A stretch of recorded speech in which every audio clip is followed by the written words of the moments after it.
देखिए, हमारा तो मानना यह है कि राज्य में जितने समाज हैं सारे महत्वपूर्ण हैं, सारे राज्य के इक्वली हकदार हैं और इसलिए सबको साथ में लेकर चलना राज्य की नीति है। और मैं ऐसा मानता हूं कोई भी दो समाज एक दूसरे के सामने आए ये सही बात नहीं होगी। इसलिए सभी से मेरी करबद्ध प्रार्थना है कि सभी लोग अपनी बात को रखें, दूसरे की बात पर प्रतिक्रिया न दें। सर मराठीमध्ये दोन्ही समाज आमने सामने आणण्याचा प्रयत्न भाजप करत असलेला आरोप जो आहे तो करण्यात येतोय।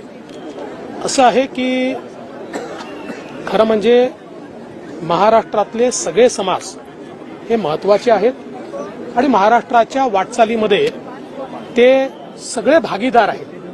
त्याच्यामुळे कुठलेही दोन समाज एकमेकाच्या विरोधात एकमेकाच्या समोर येणं हे काही योग्य नाही आणि म्हणून आमचा हा प्रयत्न आहे की कुठल्याही प्रकारे महाराष्ट्रामध्ये जातीय तेढ तयार होऊ नये, महाराष्ट्राच्या सोशल फॅब्रिकला त्या ठिकाणी कुठेही एक प्रकारे त्याच्यावर डाग लागू नये असा आमचा प्रयत्न आहे।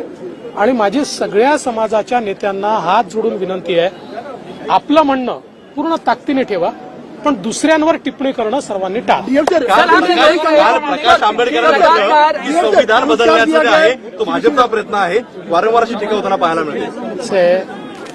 प्रकाश आंबेडकर साहेब हे बॅरिस्टर आहेत आणि त्यांना याची पूर्ण कल्पना आहे की भारताच्या संविधानाचं बेसिक स्ट्रक्चर कोणालाच बदलता येत नाही, कोणालाच नाही, संविधानामध्ये ते परमिटेडच नाहीये। त्याच्यामुळे हा एक चुनावी जुमला आहे। संविधान बदलणार, कोणाचा बाप संविधान बदलू शकत नाही, संविधान कधीच बदलणार नाही। भारताचं संविधान पवित्र आहे आणि देशाचे प्रधानमंत्री मोदीजी सांगतात आम्हाला गीता बायबल कुराणपेक्षाही महत्वाचं हे भारताचं संविधान आहे। त्यामुळे मला असं वाटतं की अशा प्रकारे निवडणुका आल्या की दोन गोष्टी सुरू होतात, अर्ध्या लोकांचं संविधान बदलणार हे चालू होतं, अर्ध्या लोकांचं मुंबई तोडणार हे चालू होतं। आता हे आपल्याला वारंवार ऐकायला मिळेल, मुंबई कोणी तोडू शकत नाही, संविधान कोणी बदलू शकत नाही। त्यामुळे आता यांनी नवीन मुद्दे शोधले पाहिजे। अति महत्वाकांक्षी असा प्रकल्प राहिलेला आहे सुरुवातीपासून 2014 पासून, काय पुढचे तुम्ही नियोजन केले? आज आम्ही माननीय मुख्यमंत्री महोदयांच्या उपस्थितीमध्ये जलयुक्त शिवार 2 या संदर्भात श्री श्री रविशंकरजी यांच्या आर्ट ऑफ लिव्हिंग फाउंडेशन सोबत MOU साईन केलाय। 30 जिल्ह्यांमध्ये त्यांच्यासोबत आम्ही काम करणार आहे। जलयुक्त शिवार 1 मध्येही आर्ट ऑफ लिव्हिंगने प्रचंड मोठं काम केलं होतं आणि अनेक गावं दुष्काळमुक्त करण्यामध्ये त्यांचा मोठा सहभाग होता। आता त्याचा स्केल वाढवून आम्ही हे काम मोठ्या प्रमाणात त्या ठिकाणी करतो आणि त्यासोबत एक त्यांनी नैसर्गिक शेतीचं मॉडेल तयार केलं आहे। या नैसर्गिक शेतीचं जे त्यांचं मॉडेल आहे त्याचाही MOU आम्ही केलेला आहे।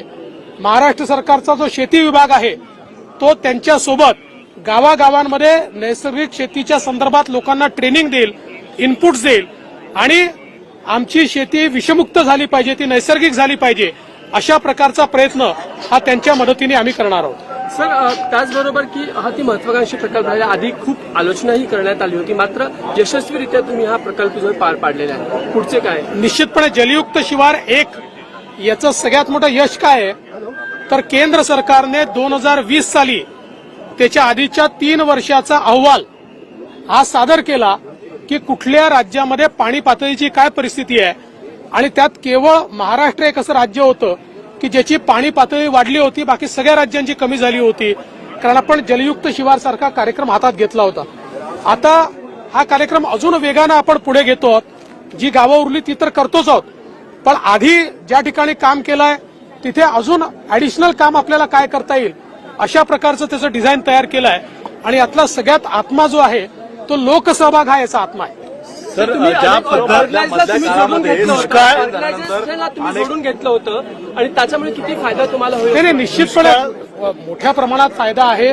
खूप वेगवेगळ्या ऑर्गनायझेशन्स या ठिकाणी काम करतायत। नाना पटेकर यांची ऑर्गनायझेशन आहे, आमिर खान यांची ऑर्गनायझेशन आहे, शांतीलाल मुथाजींची ऑर्गनायझेशन आहे।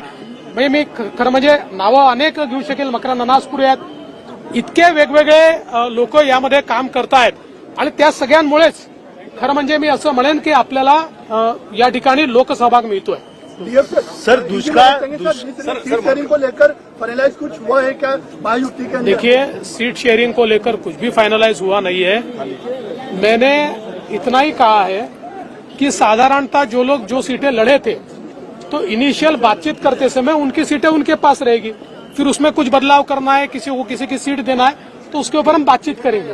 तो इसका मतलब कुछ फाइनलाइज हुआ ऐसा नहीं है। एक बेसिक होता है कि किस चीज पर चर्चा होगी, तो चर्चा बेसिकली इस पर होगी कि कौन कौन सी सीट लढा था। जागा वाटपाच्या संदर्भात कुठलाही फॉर्म्युला ठरलेला नाही। मी केवळ एवढंच सांगितलं की ज्यावेळेस आपण बोलणी करतो तर त्या बोलणीला एक काहीतरी बेसिस आपल्याला द्यावा लागतो। तो बेसिस हा असेल की ज्यांच्याकडे ज्या जागा आहेत त्या पहिल्यांदा बेसिस मानलं जाईल, पण त्यातही समजा काही फेरबदल करायचा असेल तर त्यामध्ये चर्चा होईल। शांततेचं प्रतीक म्हणून श्री रविशंकर यांना देखील आता एक पुरस्कार देण्यात आलेला आहे, कसं बघताय?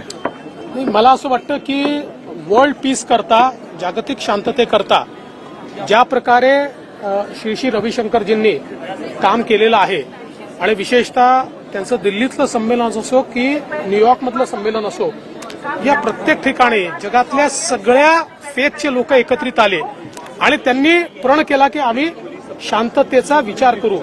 भारताने जे वसुधैव कुटुंबकम सांगितलं ते प्रत्यक्षात आणण्याकरता श्री रविशंकरजी मेहनत करतायत आणि आज जग जेव्हा आतंकवादाशी लढताय त्यावेळी जे शांतीकरता काम करतायत त्यांच्या मागे जगाने उभं राहण्याची आवश्यकता आहे आणि म्हणून हा पुरस्कार आज त्यांना दिव्यज फाउंडेशनच्या वतीनं देण्यात आला।